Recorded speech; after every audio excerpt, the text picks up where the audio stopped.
Okay.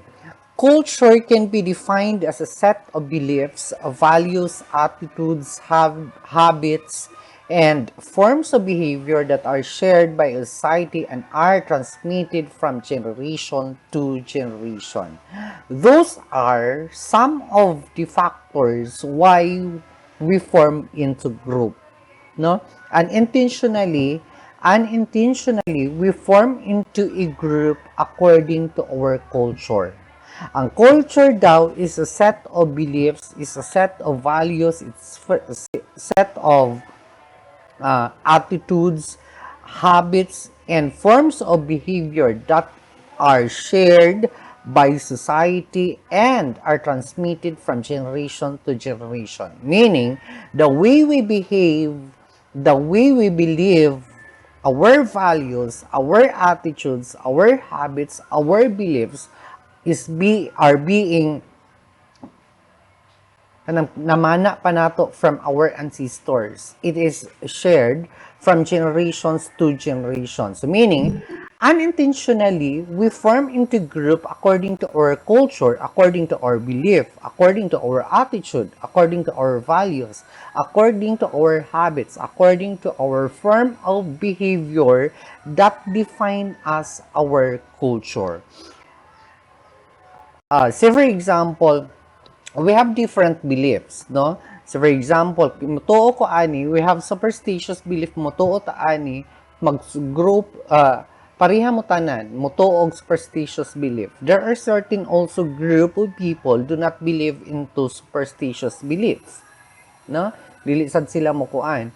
There are also their behavior is being influenced by their culture. It's influenced by their habits, their attitudes are being influenced by their group or by their culture in general. So meaning, or in belief, your attitude attitude is being influenced by your belief. Tuo ko Ginoo, mutuo ko Ginoo, pareha ta grupo ta, mutuo ko Ginoo. And if mutuo ko Ginoo, I have to follow Jesus and I have to abide the rules or the laws being imposed by God. So this is the way that God will have me to behave. So I am going to behave according to my belief on God. No? So there are also people do not believe in God, especially Muslim. They believe Allah. They believe there are some other religions, other sectors. They believe Hinduism, Taoism, Buddhism. They believe Buddha, and so on and so forth, and they behave according to their beliefs. But most of the time, our culture, that defines us our culture. No, that defines us our culture, especially Filipino culture, 'di ba? Ato apang kini atong mga kultura, some of our beliefs gani, some of our traditions gina-practice pa nato until now, even we don't know and we don't understand the meaning of such undertakings or of such traditions. Usahay, maglibog ta kay usahay sumay-sumay na lang ta, musuon-suon na lang ta. Ngano man ni, nganong naamay mga iyon ani ay kuana sa mga gikan pa na sa mga katigulangan nato. No? So even without scientific basis, even without explanation, we used to follow that traditions. It's because it is being transmitted from generations to generation, and that's part of our culture. No, that's part of our culture, our belief. Yun ani gid ta. That is why also American culture is being defined also according to their habits, according to their beliefs. Naasad sila form of group. Pinoy mailhan sad nato nga kanang what we call this one. Kita sad we have to naasa tay distinctive differences according to what distinctive difference according to our culture. Filipino behave this way, Filipino has habit on this way. It's because that's part of our culture, no? So mana siya, why we have to study culture in tourism, why we have to incorporate tourism in culture, culture in tourism, why we have to incorporate culture in tourism, why we have to study culture, different cultures in tourism and in the and hospitality industry. It's because during our past discussions, we have known that we will be the frontliners of our field, of our industry. Kita maoy mga frontliners. Kita mismo makig-vis-a-vis, makig-face-to-face to our clientele, to our guests. May this clientele coming from different countries having different culture. No? So meaning, the same as to in sociology, we found out that there are different behavior of individuals according to their group they coming from, no, na ay mga different behavior na like batasan atong guest according to their group sila gikan. Their behavior is defined by their group of the society. The way they behave is being influenced by the society. So nailain-lain og batasan in our family, gani as I told you, the smallest form of society is our home, is our family. Even lima ra ta ka buok, including our mama and papa, but we still have differences in behavior. Lahi tag batasan. Ato masilingan, lahi lagi siya batasan siyang maguwang. Lahi lagi nig batasan ang kuan. Even our mother can detect the differences of our behavior in our home. How much more coming from different countries having different culture? So we have to study these different cultures so that during our face-to-face as frontliner of our industry, as kita mismo may makig-atubang sa ato ang guests, atong mga bisita in our industry, whether you like it or not, kanit mikuha maning HM, mikuha maning hospitality management, you have all the opportunity to do the face to face. Dili mo sa office magtrabaho. Although na ay certain na naasad usahay nga makatrabaho mo sa office, pero because of your field, you have to have what we call this one, an opportunity to have a face to face with our customers or to our guests. And how are you going to assist your customers? How are you going to give excellent service to your customers is by studying the culture or the background of our guests.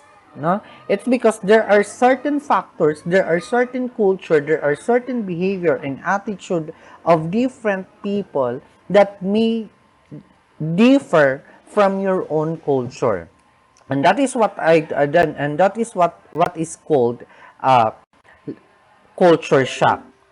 Culture shock means lack of understanding and inability to communicate with the host culture. To avoid that culture shock, we must have to be aware at least the background of our guests in terms of their culture. It's because, as I told you earlier, their culture may define their beliefs. Their beliefs is being defined by their culture. Their attitude, their behavior, their values is being defined by their culture. No? So if in Pinoy, we are known for our what we call this one.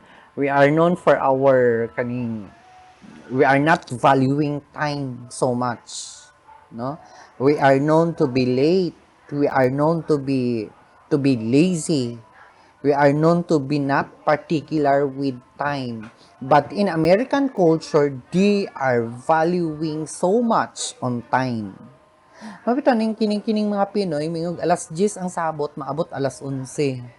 Atong klase alas 10, 10, 10, 10, manulod 10, 20, 10, 12, 10, 15. No? It's because we do not value time. Now, kung dito ka sa magto kag Amerika, kung 10, 10 ang sabot din magto kag 10, 15, nang apply pa ka, moabot ka dito 10:15 during the interview, there is a possibility that you will not be hired. It's because you're late. And they are very particular with the time. So, min kag wala ka kabalo, hala, ingon ani di dire, that is what we call culture shock. So, you must know how, when it comes to behavior, kung wala, dili po ka, di man po kumagtog Amerika, sir, mana ka. Di man po ko manarbaho sa Amerika. There man po ko manarbaho sa Pilipinas. What if your guest is coming from those foreign countries who have different behavior, who have different beliefs, traditions, and so on and so forth. No? So we must have to be aware. For example, sa ato adire we used to have we used to do shake hands when we during our first meeting, no? Shake hands, or during first meeting of friends, or of we do use shake hands. But in America, they used to have beso-beso, no? So, special, kita dire magbeso-beso lang ta if kanang close na kaayo na to ang person, no? We do some kissing gesture kung kuana na to kaning what you call this one, kining close na nato ang tao. But in other countries, even dili sila close pa, pero meron pa nilang panagtagbo. They used to kiss each other. Beso-beso. Mao ang ilahang form of greetings. Now, trabaho kag hotel as receptionist, nakasakuan, paabot nimo dito sa entrance, niabot ang guest, "Good morning, sir. Welcome to Alindahaw Resort. Welcome to Lakeview Resort. Welcome to Alindahaw Hotel. Welcome to B Plaza. Welcome to Roxanne Hotel. Thank you for choosing our hotel as your home for your visit. Pagkahuman, they will kiss you." Siya kay bastos kang Amerikano nga ka. Gisagpa dayon nimo. And that is their culture, no? So, matingala ang kuan, matingala ang American, nganong malaparo ni siya, unsa may akong gibuhat, no? So we must have to be aware on those different behaviors, different habits, different attitudes that is being defined who they are according to their culture, no? There are another one is kining atong ato ang what we call this one, circumlocution, which means daghan kay tag when we have to talk with kung naatay gustong mahitabo, natay ka istorya, we used to have kining mga kaning liko-liko pa, paligoy-ligoy pa kumbaga, no? Dili ta mo hit into that point immediately. Kaning the Pinoy tradition or Pinoy culture kanang sa unang panahon kanang manguyab paagi pagbalak-balak, no? Paagi pa og what you call this one, kining mga harana-harana. But in different culture, different countries, they are, especially American people, they are very bold, no? They are known for their frankness. Kita diri kay daghan pa kay paligoy-ligoy. Excuse me. Kana atong mga mama, iniglakaw na to mananghit gabi na kaya gid in tawon. Moana nak magamping gid sa akong pagkababae, pa imong pagkababae nak dili gid tawon pataka-taka, no? So meaning dili say pasabot ni mama. But in American, ayaw pag-igat-igat, dili mag-inigat, anaon ra ka ritso. They used to tell their daughters, especially kanang nag-uyab-uyab na, especially kanang kuan, ignore nilang anak, baby, don't forget to drink your pills, no? So, meaning yun anak na sila kaprangka, baby, don't forget to bring your condom, bring with your condom. Yun anak sila ka bold in their language. Unlike Filipino, we are not used to that. So meaning, especially their appreciation, if they will be kanang in a form of appreciation, they are very vocal on that note.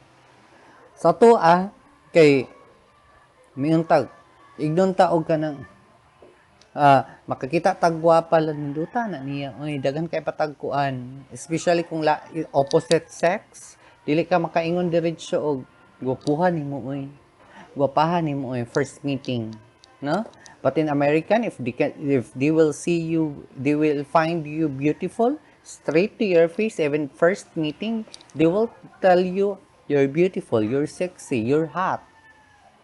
Anaon ka diretso. Pero sa ato dili ta makaakog ingon directly, no?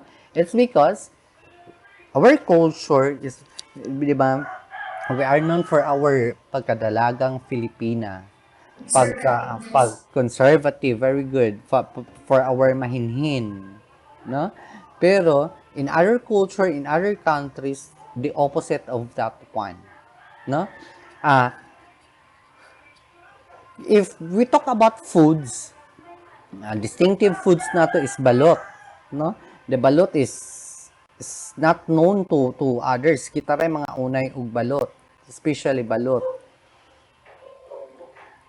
American tourist, this one. Sorry for the wrong spelling. That is balot. That is not balot.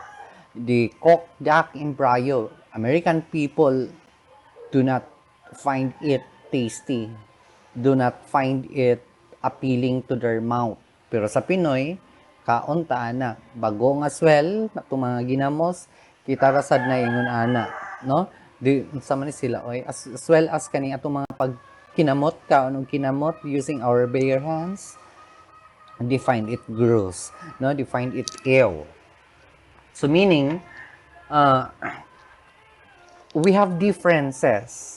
And we must have to respect our differences for us to employ our excellent service to our what we call this one, to our guest. But take note of this one, our culture is being changed by these different factors.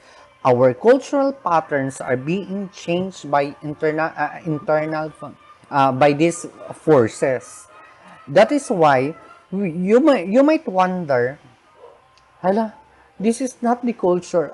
Even me, hala, when we study culture, katong pag-study na mo culture, hala, this is not the culture of Filipino. This is not the original. This is not the authentic culture of Filipinos. Look at yourselves. Is that the traditional Filipino, the way you dress? The way you behave, is that the traditional Filipino? No. Pangutana gani mo sa inyong mga mama, pangutana gani mo sa inyong lola, unsay traditional dress of a tradition of a Filipina. Di ba? We are known for our barong saya, we are known for our kutob sa kaning halos kutob sa tiil nga mga saya, mga sanina nga tabuntanan. That is the traditional culture of Filipina. Mga lalaki nakabarong, and so on and so forth. This traditional way of dressing of Filipina. But look at ourselves. Nagbuhok ang mga babayi. Halos makita na ang mga tutoy. Mag-short nag-ipok ay manglakaw. That is not the traditional culture of Filipinos, but the pattern of that one is being influenced by either internal forces or external forces. These internal forces is what we call that your willingness within a group that those are people who are willing than others to try new things. No? Kanang gusto jud mo kuan og lahi. Gusto gid mo try og new things, deviating from what is traditionally known or traditionally practiced. Katong ginabuhat na dili na mo ato o man kana, wala na yung scientific kuan, nawala ng beliefs, nawala ng mga superstitious belief. Wala na ko kadungog kay karon manghihi og kanang sa bukid, sa una manghihi og bukid kanang sa moagtog bukid, manghihi ra sa kalibunan, tabi po, puros-kurusan pa ng ihi ni kahuman, likang-likangan pa ng ihi ni kahuman. It's because it's belief. It's part of the beliefs of the Filipino nga basin daw nga mga engkanto na kay maihian nga dili ingon nato. Pero now, wala na kay kadungog nga mingog tabi po, wala na kay ka makadungog. So meaning it has been obsolete, it has been eliminated. It's because of that of that forces nga imuha na siyang gikuan. I've remembered I don't to katong mga taga Sibugay as well as Lakewood kaning sa mga sa Lakewood padapit Catholic people in Lakewood and in dito dapit sa amoa sa Diplahan, we have our priest, Italian priest, si Father Stefano. I'm not a Catholic. I am a Protestant. Kato si Father Stefano, kada bitong November 1, November 2, di ba, visitation of it is being practiced and it's being practiced in the Philippines that we observe also All Souls Day and All Saints Day on November 1 and 2. Ang cemetery. Pag abot dito sa cemetery, misa siya, gamas, kami ko dito sa cemetery. Pag naog na mo it's because bukid ang cemetery sa amo, pag naog na mo, there is a big fire. I don't know if you are still practicing that one. Kanang naidako kaing mga dako kaing kanang say tawag o kanang murag bonfire gida kanang mga bulak sa minatay, mga sagbot-sagbot para maaso siya dito maglukso-lukso ang mga tao kay para daw unsay rason palina bad spirits are dealing uban sa inyo anak kuno daw ana ang belief palina ng Bisaya magpalina. So that it's because All Saints Day daghan kayong tao dako pod kay ang kuan, dako kay ang haling. Dito lukso-lukso ang mga tao. And this is being practiced and this kani nga belief is being practiced no offense meant by Catholic. Protestant do not practice that one. Me myself do not practice the palina and the ambak of that bonfire.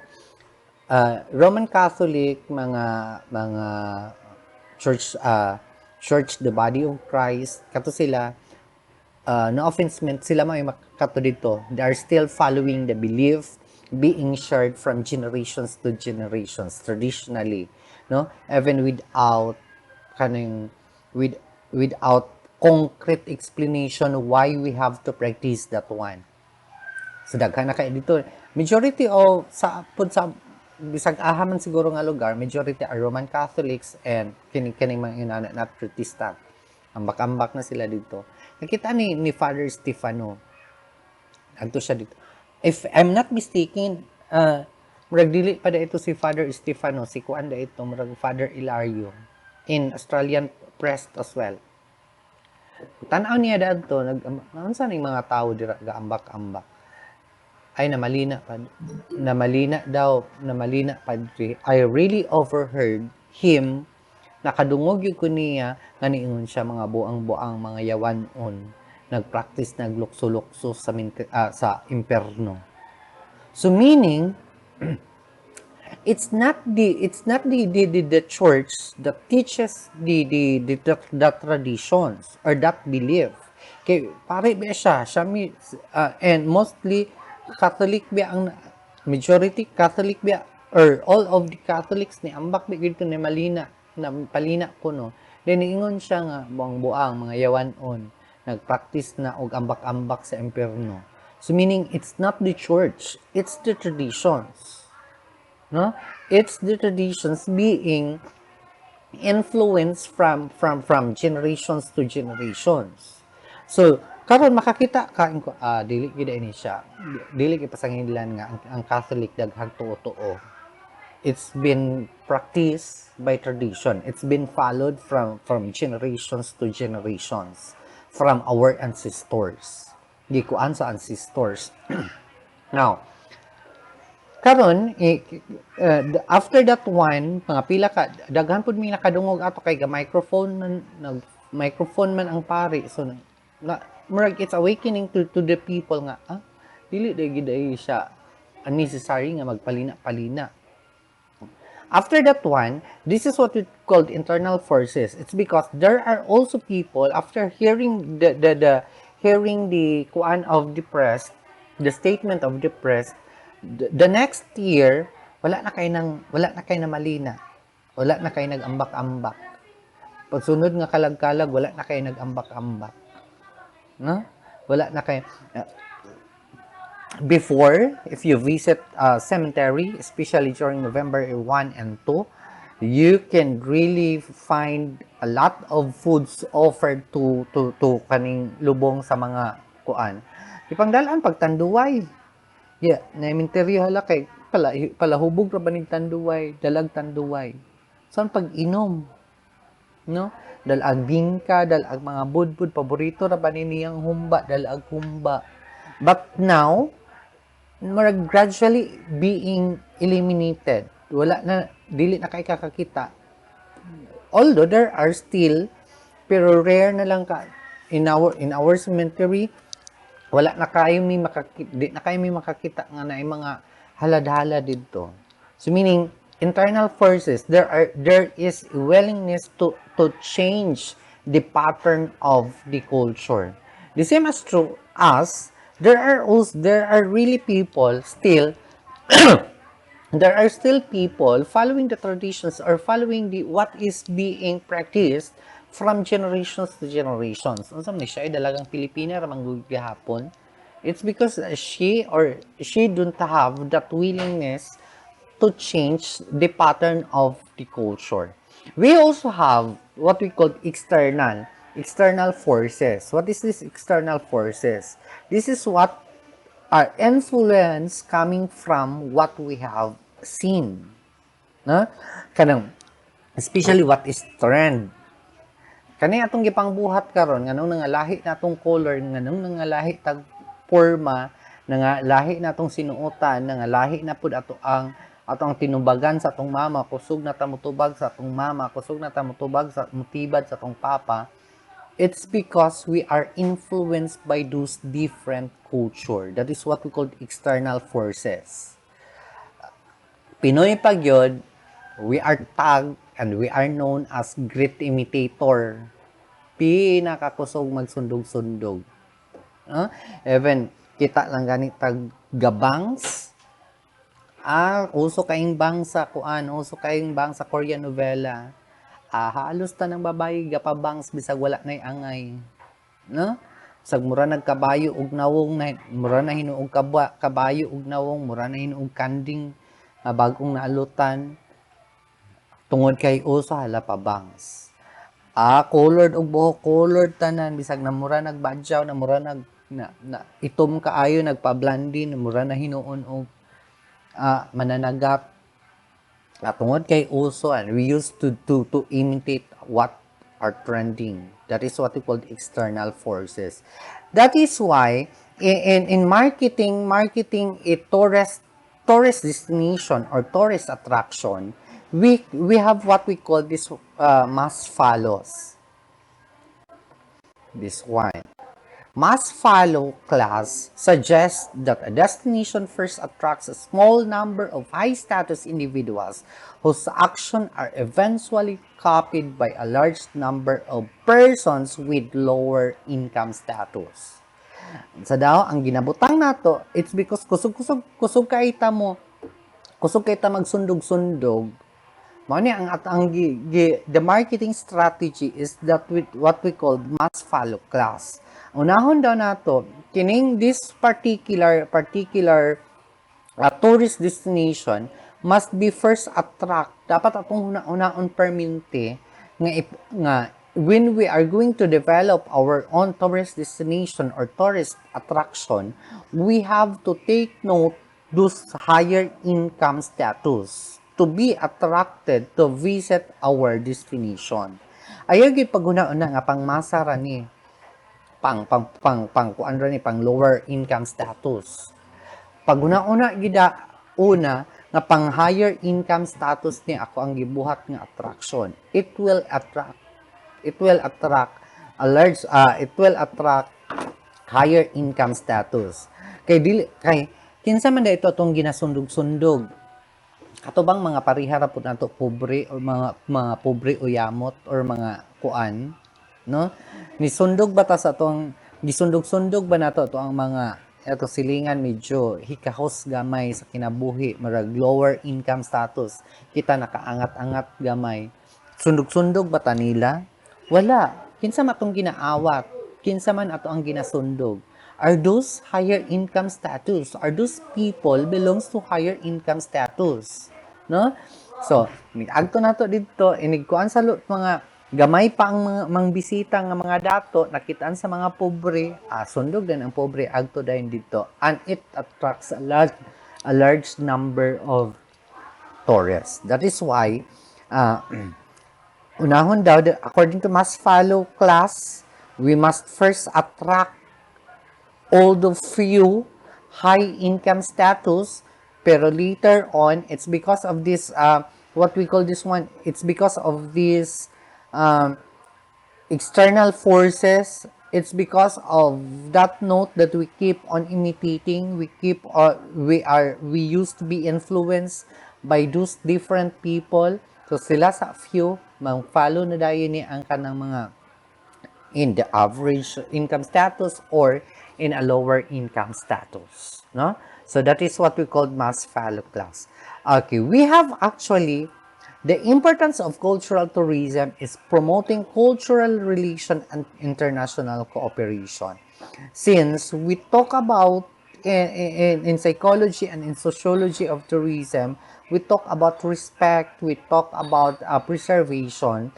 So the importance of tourism is of cultural tourism is promoting cultural relation and international cooperation. It has something to do with respect. It has something to do with trust.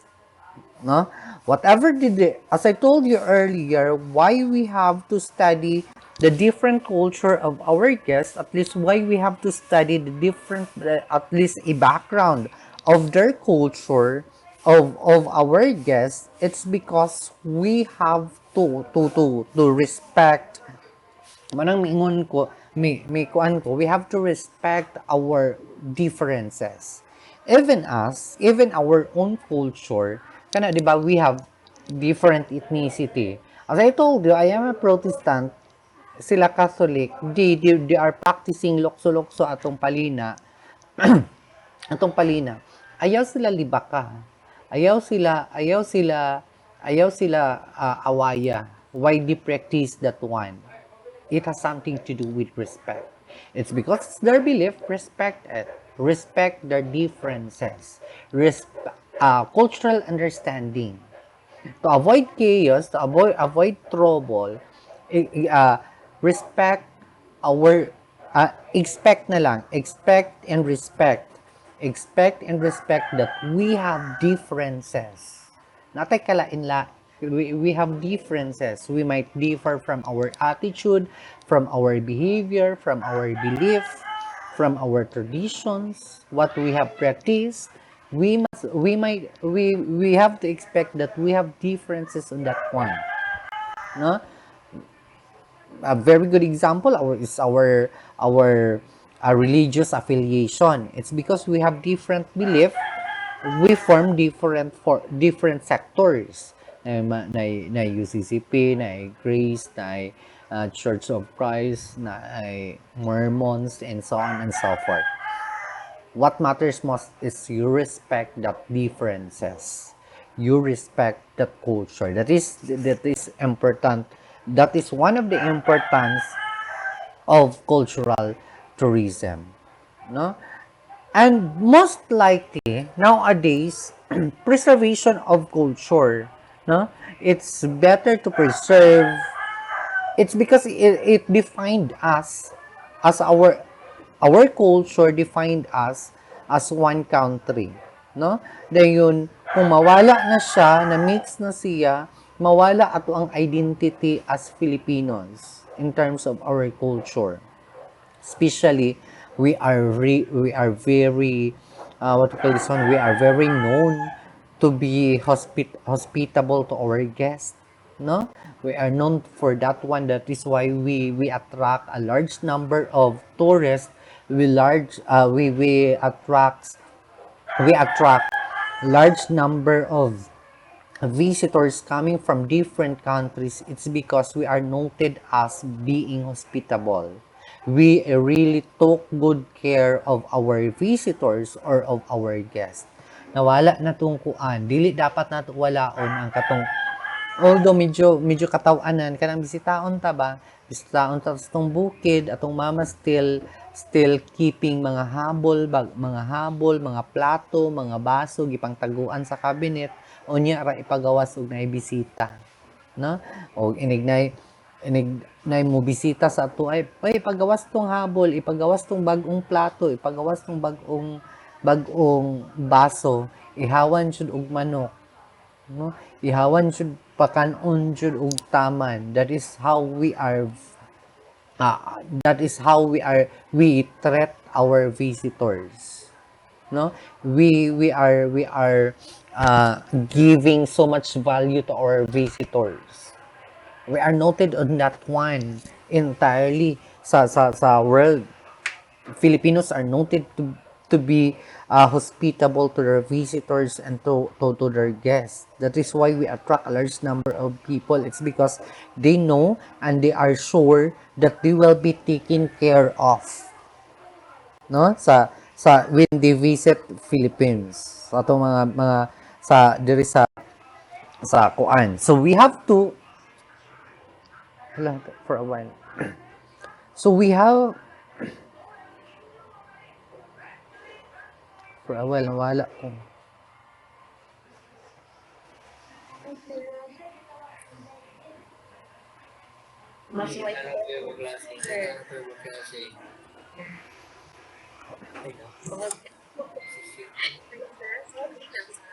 Sa ni balik.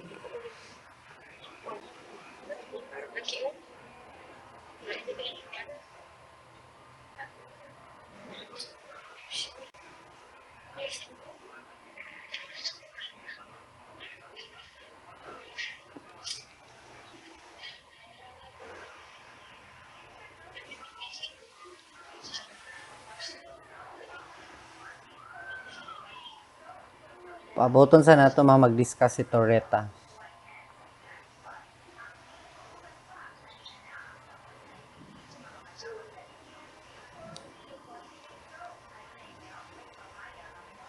Okay.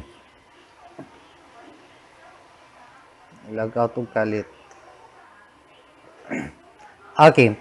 We have also to have what we call this one preservation, no? Preservation of our culture. Although we used to imitate different cultures, we used to be influenced of those behaviors, those beliefs, those traditions, and so on and so forth. But at least we have to retain what is being identified to us, no? So ayaw na lang po tawon fakyuha inyong mama o papa. Ayaw lang po magpagtubag-tubag din ha. It's because we are not noted on that particular note. No? Kaning uturuhon nato, we change for a better, not for a worse. Tubag-tubag na tas tong mama, nganong misaka na sad ang kaso nga rape diri sa Pilipinas, it's because the way you dress, especially girls, the way you dress may attract or may influence or may give opportunity to mga kuan nga mga lalaki sad, no? Ga short niya. Ayaw pag kuan dito. Ayaw pagkatingala kung bastuson ka sa mga tao, sa mga tambay, nganong sitan ka, it might have something to do with your dress. It might have something to do with your belief, your value, your attitude, your habit, and so on and so forth. No? Nganong bastuson ka, it depends you. No, kay ikaw mo ay nagdala. Ano man ni siya, ginabastos man ni siya. Ay, saan po di bastuson nga tan-awa ra ng sinaninaan ana. Tan-awa ra na magnilihukan na siya. No? So you have given opportunity to that particular persons para maingon tuon kaniya. So, meaning what you have shown to what you have portrayed to the society, give that statement or will be given the feedback coming from those society. So the way you behave, unsay ilang ikastorya sa imong behavior, imong dresses, imong and so on and so forth. Okay. There are actually factors that influence factors, cultural factors with tourist appeal. Why visitors still coming to Philippines? These are cultural factors. Aside from those different attractions, the site in the event attractions, we have specific cultural factors with tourist appeal or attracts tourists, either local tourists or international tourists. What are those cultural factors? One is art. Art includes performing arts and fine arts. Performing arts includes the Pangkat Kawayan, literally bamboo band, otherwise known as the Singing Bamboo of the Philippines, is a unique orchestra that drew music from unconventional bamboo instruments. This is our culture. No, it attracts ka ng mag-concert ni sila, it attracts a large number of people. It's because of our arts. We also have in Canada, Cirque du Soleil or Circus of the Sun is Canadian entertainment company self-described as dramatic mix of circus arts and street entertainment. Their cultural dance as well attracts a large number of people. We have actually a lot of performing arts. We have singing and so on. We have different forms of dancings. Actually, if you experience visiting Bohol, kanang maagto ka o before ka maagto og they are known for their chocolate hills. They are known for their tarsier farm, no? Bohol. And they are also known for Lobok River.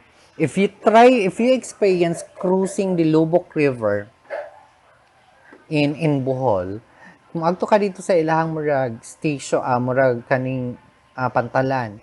Niagto nimo dito, you will be paying for a boat who will be cruising the Lobok River.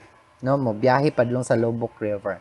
Now after riding the boat, inig sakay nimo sa pump boat, you will be offered foods, traditional foods of Bohol, or it depends upon your selection, menu selections, unsay gusto nimo. Much prefer if you will be traveling by a group, kay isa ka sakayan, isa ka grupo. Now, during your cruise, during your travel along the river, they will be kanang mahapit-hapit siya different station. And that different stations kilid sa suba, dako kay siya nga suba, mo biyahe ang bangka. Before ka maabot sa end point, which is a small falls, gamay nga busay, before ka maabot dito, maghapit-hapit siya og different stations. And those different stations showcasing different traditional dance, showcasing Filipino cultural dance. Meaning, inig permerong station, mohonong ang pambot, mo perform ang mga dancers, showcasing traditional dance. No? So, ikaw kung tourist, if you are generous, they are not asking a payment of their performance, but they are asking only donations. So meaning if you are generous enough as a tourist, mohatag ra ka sa ilang box, no? So next station to ana sa dito lahi na sad nga sayaw until makabalik ka sa imkuan, you will be maghapit-hapit kag different stations showcasing the different cultural dance of the Filipino. It's not the Lobok River that actually attracts a large number of tourists, but actually those traditional dance that will give additional attraction to visit the place or to visit the destination. So meaning, our traditional dances, our arts, either performing arts or fine arts, attracts a large number of tourists. So we must have to preserve that particular art we must have to preserve that particular culture. It's because it is beneficial to us. It's because it attracts tourists. It attracts visitors. Kung ang river lang ang kuan dito, gi-showcase as destination or as attraction, okay ra sad ang river. Wala ra say kanang kuan kaayo. There is no kaning marag thrill. There is no so much glamour about the river, no? Pero it's because of those mga traditional dance, it attracts a large number of Filipinos or of tourists, either international tourists or uh, local tourists. When we talk about fine arts, which includes kining mga architectural design, we have this one. This Poliarium is a painting by Filipino artist Juan Lona. This is very known painting of our very own Juan Luna. Do you know what is the story of Spolarium? This is an expose. This is a painting exposing the Filipino life during Spanish time, no? Unsay lang gibuhat, this is an underground kaning murag boxing arena nga tanang mga Pinoy nga mga dinakpan dalon didto and survival of life, pasabungon ang mga tao didto kung kinsa to'y mabuhi, uh, tinigbasay mo dira or sumbagay ba mo dira, pinatyanay pagkahuman. Kung kinsa to'y buhi, survive ka. Kung patay, labay ka. Kung murag, it's a form of entertainment to Spanish time, and it is being exposed by Juan Luna through his painting, this Polarium. That is why it is very known. The painting is very known to internationally known, no? Kay murag kanang it will na-expose ba ang life of Filipinos. It's because of the paintings. Another one is this one.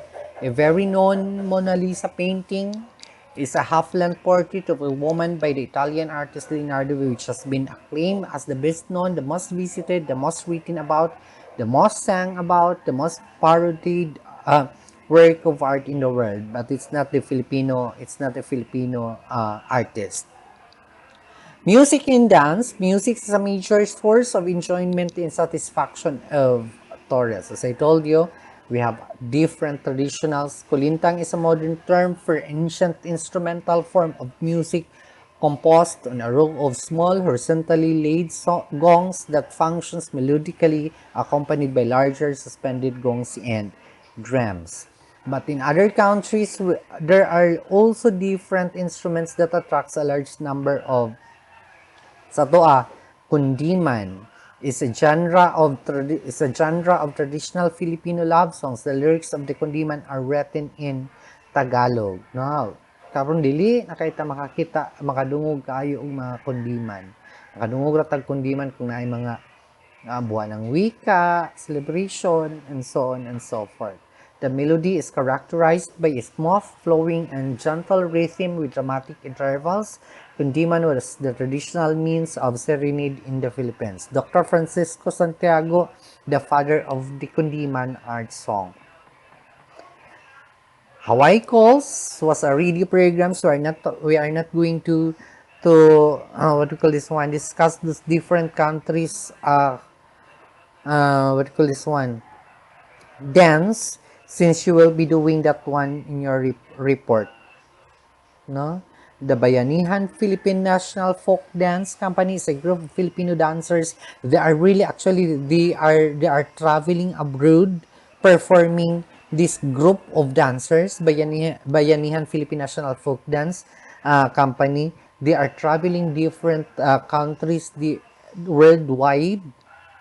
It's because of their mag-perform sila, then daghan kaayong audience coming from different magto sila Japan, showcasing the Filipino dance, traditional dance. Kabuki is a classical. Another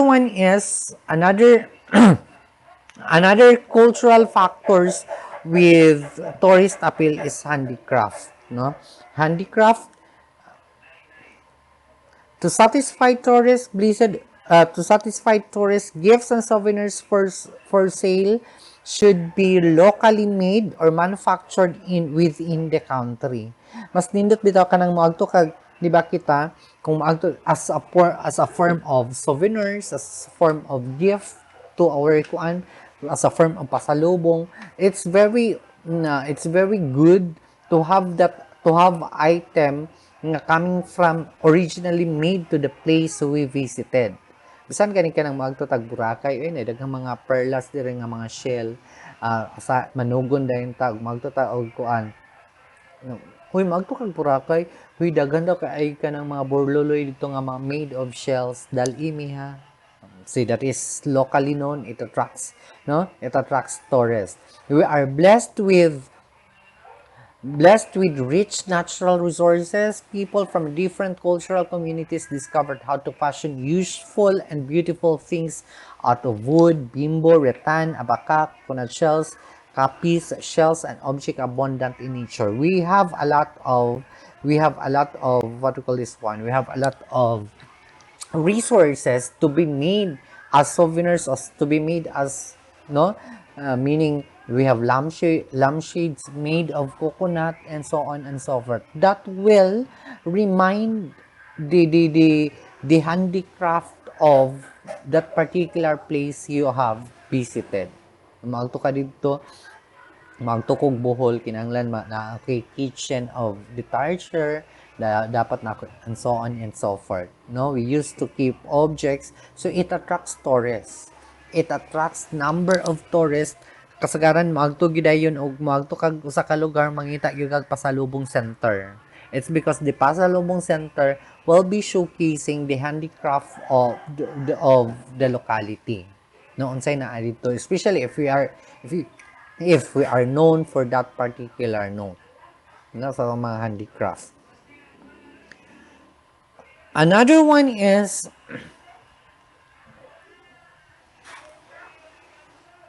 industry and business, no? The more we have industry and businesses, the more we have a different establishment in our locality or in our country, it attracts tourists, no? It attracts large number of tourists. Kita gani pag sa una dili pa kay taganahan mo biyahe pagadian, pag nanay ka isano, sige na tagbiyahe Robinsons, it attracts number of tourists, no, that will define us also as Pinoy. Another one is agriculture. This is important as well. Del Monte, Philippines, agriculture considered as the biggest. We have DMPI, Del Monte, Philippines Incorporated. They considered as the biggest pineapple plantation in the Far East. The vast tracts of pineapple-laden lands of DMPI are a major attraction of the municipality of Manolo Fortich. We're talking about here the Philippines. What are those different agricultural products that a large number of tourists, di ba, pag mayon ka og pineapple, dito gidahin ka. When we talk about kung lansones, kung dito lang sa Buanga del Sur, kung ting lansones, gusto ka mo ka og lansones, agto ka og liquid, no, kay they are known for kanang tamis, but actually kung mayon kag sa Mindanao, mayon kag sa Philippines, di kanining Sangkin Cemetery sa Camiguin is known for their lanzones, no? Kung mayon kag durian, that is mga agricultural products that has tourist appeal. Kung mayon kag durian, that is Davao dayon. Kuan dayon sa imong una durian Davao. Lansones Camiguin. We have Marang Tigbao. Unsa pa nga mga agricultural product. nga known to that particular place. Moadto ta, it's because of their harvest, no? Of their agricultural harvest. Okay. Another one is education. No, before we are visited by international tourists, especially katong wala pa ta ni adapt sa K-12 curriculum. It's because kita murag top 2 nga kinaulah ni adapt sa K-12 curriculum. So meaning those different countries nga nag K-12, manhin sila Pilipinas, diri sila kay dili na sila maagi grade 11 o grade 12. Moderate sila college. Before we have a lot of exchange foreign students studying in the Philippines. It's because moderate man sila college. Karon nag K-12 na mobalik na pug 11 o 12. So meaning wala nangawala na sad ang kuan. So meaning our form of education may sometimes differ from each other, no? And sometimes it could be a benchmark to other schools. Kaning sunduganan kumbaga, a model to other schools. Even as in our kaning local settings, may medyo nindot nga mga schools. Agtuo na sa mga nagsugod-sugod pa nga schools kay magsundog. Unsa tay gipang buhat ninyo? And they allow to that one. So meaning visitors are traveling to that particular place for the purpose of educations, no? Example of this one is we have UST. The University of Santo Tomas is the oldest existing university in Asia. In terms of student population, it is the largest Catholic university in the world in a single campus. No? University of Santo Tomas. In USA, we have the Harvard. It's the oldest institution of higher learning and the first corporation chartered in the country. Harvard's history, influence, and wealth have made it one of the most prestigious university in the world. Another one is, wala na na-appeal nato sa, what do you call this one? Wala nato sa, na-appeal sa ato ang slideshow. We have, take note of this one, literature and language. No? Literature and language, the literary achievement of country form an important part of travel motivation, especially our books, magazines, newspapers, booklets, pamphlets, and other printed literary works is a significant expression in the culture of our country. We are very known, a very basic example of literature and language of our literature is our comics. Kaso lang nawala, no? Itong mga Darna, Spider-Man nga comics, and so on and so forth. Batubalani, if you still remember, or if kung nakaapas pa mo ato, we have different comics. That is printed materials that depicts what we call this one, the culture of a country. Our language, especially Pinoy, especially Philippine language, we have our national language, pambansang wika is Filipino, excuse me, and Pinoy and Philippines do have different dialects, no? Daghan kay tag mga dialects. And we are highly educated. It's because we are one of the English spoken country. Maayo kay tada mo English, no? And we are known for that one. That is why there's a lot of people traveling to Philippines just to, in terms of education, in terms of language, no? This highly educated person is likely to speak, at least have studied more than one language. Kita bitaw usahay ta gusto mo tuon og kaning Korean language, Japanese language. Kay gusto ko mo visit to that particular place. So meaning it will attract tourists just because of our literature and it's just because of our language. Okay, another one is science. although sa ato adire ato ang science wa dili kayo kuan unsa raman ang ato ang significant scientific activities of the country unsa raman ato adire wala tay katurang the most scientific are museums of science and industry, the planetariums. We have different attractions. We have we have planetariums, we have oceanology, and so on and so forth in the Philippines. It attracts. You know what? In Manila, we have the Ocean Park. It attracts a large number of tourists, although medyo expensive siya ang entrance fee, pero it really attracts a large number of what we call this one of tourists, no? So daghan kayong mukuan dito. Another one is the government. Our government, diba, we have different systems of or form of government. Some, especially katong kita diri kay kaning we are democratic.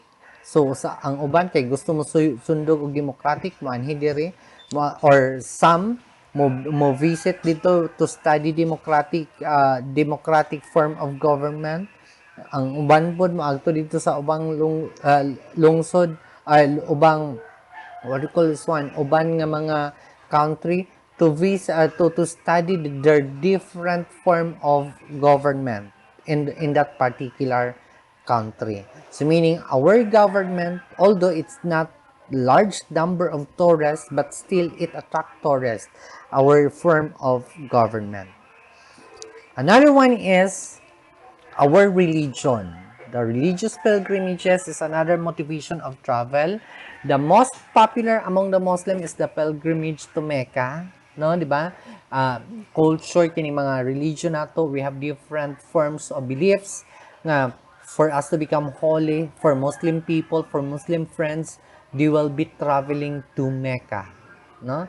Kita sad kaning believer of God, believer of Jesus, gusto ko maagtog Israel, gusto ko mo tanaw dapit gipanganak si Jesus, gusto ko mo tanaw dapit ang Calvary, dapit ang Golgotha, and so on and so forth. In the Philippines, we have different traditional churches that contributes to our culture. Di ba na atay mga different mga old churches? We have examples. We have Basilica Minori in del Santo Niño in Cebu, no? Most visited church. San Agustin Church in Manila, no? For sa international, we have Vatican in Rome. We have the famous St. Paul Cathedral in London, no? Those are different mga religious design or religious establishment that attracts a large number of visitors, especially those religious pilgrimage, no? Maagto dito kay it's the purpose is for religious for their belief, no? It attracts a large number of people. Another one is food and drink. Kinigid atong food and drink. It really attracts tourists. Bisag local tourists diri sa atoa, no? Any establishment that offer this particular food and drinks will really attract tourists. Especially so kaning kung international sorry, kung international tourist, so dapat ato ang it's because we are showcasing our culture, dapat ang ato ang untang ihatag sa ilahang ipakaon sa ilaha are those Filipino foods, no? Para ma-showcase actually even in our what you call this one in our even in our locality, what is native, what is tradition is being attracted, is being visited by large number of tourists. Karon nganong kuan ni siya, nganong mas kusog ning Al-Native, nganong mas kusog ning Yamis, nganong mas kusog ning Rodolfo, it's because they are offering traditional foods in our home, no, that we used to eat in our home, pero it's because of our busy time, visit a restaurant that offers traditional foods, no, we have that is food and drinks. So kung taga Mindanao ka, kinahanglan pa imnon jud nimong tuba imong bisita. It's because that is our traditional drink, no? Our different religion do have different drinks as well, no? So banin do have pangasi. Sana say what is the correct term? That is their traditional drink, no? Okay. The last one that has tourist appeal, cultural, is the history.